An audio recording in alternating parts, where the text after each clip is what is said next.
excédent là, de gaz carbonique. Donc, mes frères, mes sœurs, la balle nous est lancée. Je crois que ce n'est plus le temps de dormir sur les lauriers. Nous devons accomplir tout ce que nous avons dit. Et que par la grâce du Seigneur, le laboratoire soit opérationnel cette année. Nous voulons être sûrs que, comme il y a eu des questions, vous voyez par exemple, nous devons avoir de l'expertise pour guider même les gens. Hein? On pose des questions sans pour autant comprendre. Vous voyez? Et je crois que avec ce que nous sommes en train de faire, les gens nous seront rattrapés sur le chemin, que ce soit par les institutions nationales ou étrangères, que ce soit par la population elle-même, qui vont trouver que c'est intéressant le sujet, parce que ça nous concerne. Aujourd'hui, la pollution intérieure est plus qu'une réalité. Mais malheureusement, comme nous l'avons dit, c'est une insalubrité qui n'est pas visible. Pourtant, elle est nuisible. Donc, j'aimerais nous encourager, frères. Vous savez, seul, je ne peux absolument rien faire. Vous savez, même Moïse, Dieu a associé les gens autour de lui. Christ lui-même, qui est le bel exemple, il a eu des disciples qui l'ont aidé à accomplir la mission. Donc, j'ose croire que dans l'Église, vous êtes là pour que nous tous, nous puissions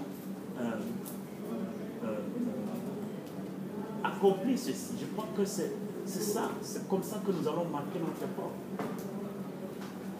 Comme Joseph a eu à marquer son époque. Comme les femmes, les hommes, dans la parole de Dieu ont marqué leur époque.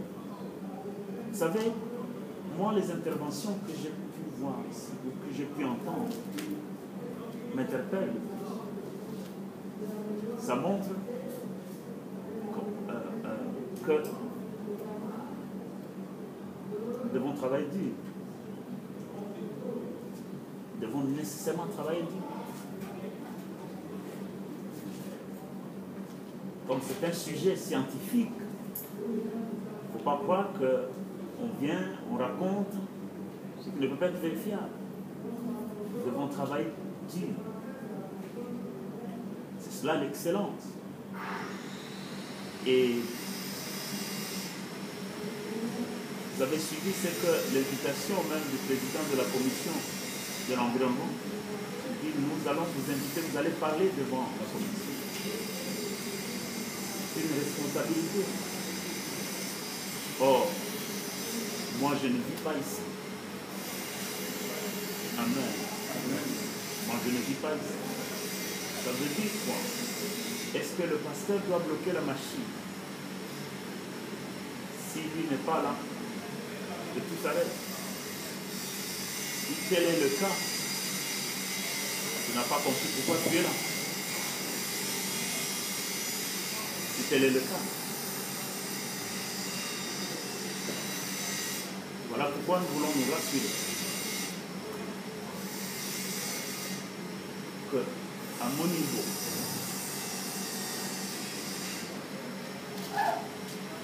le Seigneur va nous aider pour que nous puissions installer ce laboratoire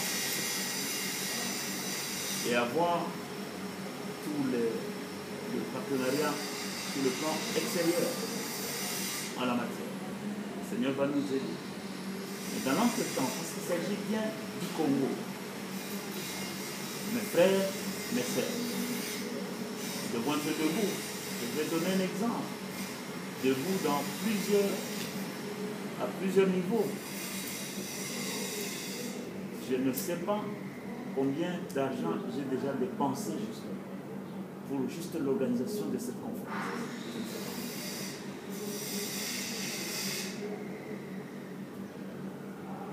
Et la presse que vous avez vue, ils sont très nombreux. Ils étaient là. Il y avait même la presse.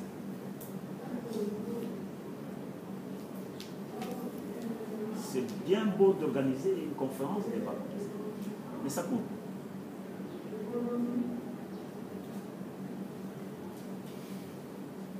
Vous voyez, lorsque les gens s'empressent pour nous interviewer, quoi que ce soit, parce qu'ils ont reçu, vous avez vu en pleine conférence, j'avais dit qu'il y a un problème au niveau de la presse, que les gens doivent comprendre. Vous voyez, on a mis même du temps pour discuter avec certaines presses. Vous dites, non, vous avez demandé ça, vous donne. Non. Ce problème ici qui nous concerne tous, je vous assure, mes frères, la presse, ça va prendre du temps pour qu'elle comprenne le partenariat que nous sommes en train de lui offrir. Donc nous aurons toujours à dépenser de l'argent. Dès que nous terminons ici, vous voyez des gens dehors. Toute la structure, pratiquement, de l'UFACIT, ils m'attendent. Pourquoi? Parce qu'il y a la collation. Ce sont là les réalités. Ce sont là les réalités. Voilà pourquoi nous ne cessons de nous encourager pour qu'il y ait dans la maison de l'Éternel des moyens, dans la maison du trésor, des moyens. Et ces moyens, on les obtient comment? Ce n'est pas les dîmes, les enfants. Je croyais que quelqu'un allait dire Amen.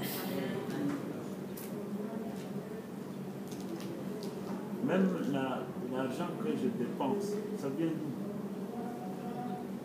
C'est des gens de l'autre côté qui disent des enfants. Vous voyez? Donc c'est quelque chose que vous êtes en train d'abriter. Si je suis venu au Congo, je vais vous dire une chose. Je n'avais pas l'intention de venir ici. Je devrais aller en Côte d'Ivoire. C'était à l'époque où le Premier ministre Soro était au pouvoir.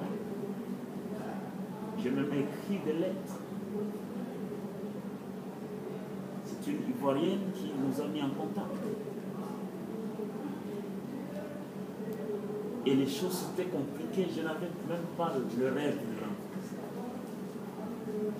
C'est alors que Dieu a commencé à me parler.